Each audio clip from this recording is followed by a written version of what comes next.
আমি সাথে একটা প্রভাষক সমাজ বিজ্ঞান বিভাগ বাহুবল কলেজ বাহুবল হবিগঞ্জ।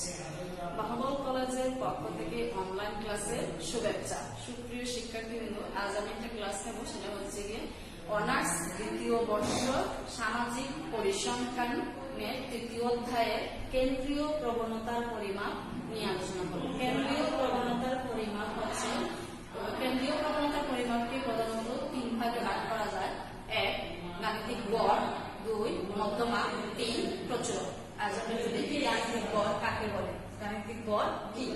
তথ্য সারির মোট সমষ্টিকে মোট সংখ্যা দ্বারা ভাগ করে যে মান পাওয়া যায় তাকে গাণিতিক গড় বলে। গাণিতিক গড়কে দুটি পদ্ধতিতে ভাগ করে বিভক্ত করা যায়। 1 অবিন্যস্ত উপাত্ত, বিন্যস্ত উপাত্ত। অবিন্যস্ত উপাত্ত হচ্ছে এলোমেলো আর বিন্যস্ত উপাত্ত হচ্ছে সাজানো। আমরা অবিন্যস্ত উপাত্তের ক্ষেত্রে কিভাবে গড় নির্ণয় করা যায় সেটা নিয়ে একটু দেখি। একটা উপাত্ত গাণিতিক গড় নির্ণয় করার জন্য আমরা 10, 12, 15, 18, 10 এভাবে একটা সংখ্যা নিয়েছি। এটাকে সমাধান করার জন্য প্রথমে আমরা ক্রমিক নং, এখানে যতটা সংখ্যা আছে তাকে আমরা ক্রমিক নঙে দিয়ে দিলাম 1, 2, 3, 4, 5 পাঁচটা ক্রমিক নং। ক্রমিক নংকে 5টা হওয়ার পর এটাকে আমরা মোট তথ্য অর্থাৎ m দ্বারা প্রকাশ করব। এদিকে আমরা তথ্য সংখ্যাগুলোকে বসালাম 10, 12, 15, 18, 10। এই সমষ্টিকে আমরা করলাম 65, সবগুলোকে যোগ দিয়ে 65। এই 65কে সামেশন x দ্বারা প্রকাশ করলাম। তারপর আমরা সূত্রে চলে যাই।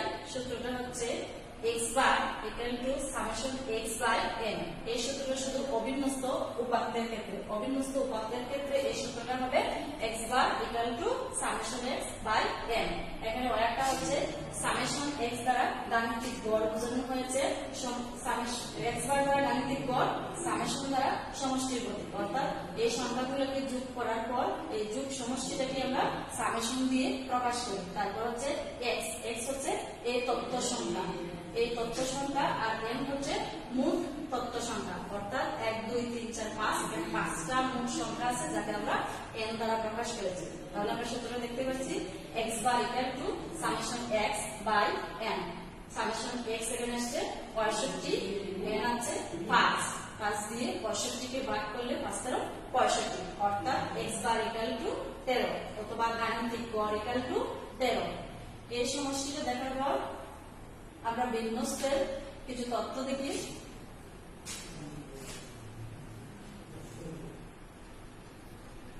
বিন্যস্ত উপাত্তের ক্ষেত্রে থাকবে শ্রেণীবদ্ধ, অর্থাৎ এই সূত্রটা হয়ে যাবে গিয়ে x bar equal to summation fx by n।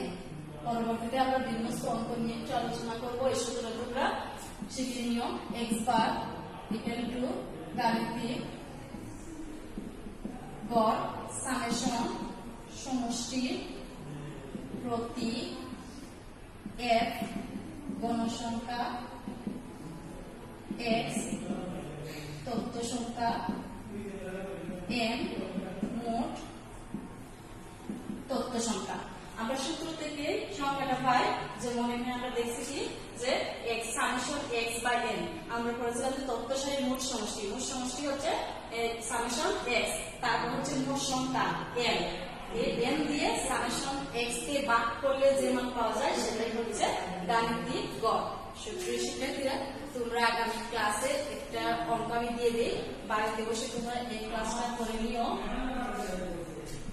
12, 15, 18, 14, 17 এটাকে তোমরা অবিন্যস্ত উপাত্তে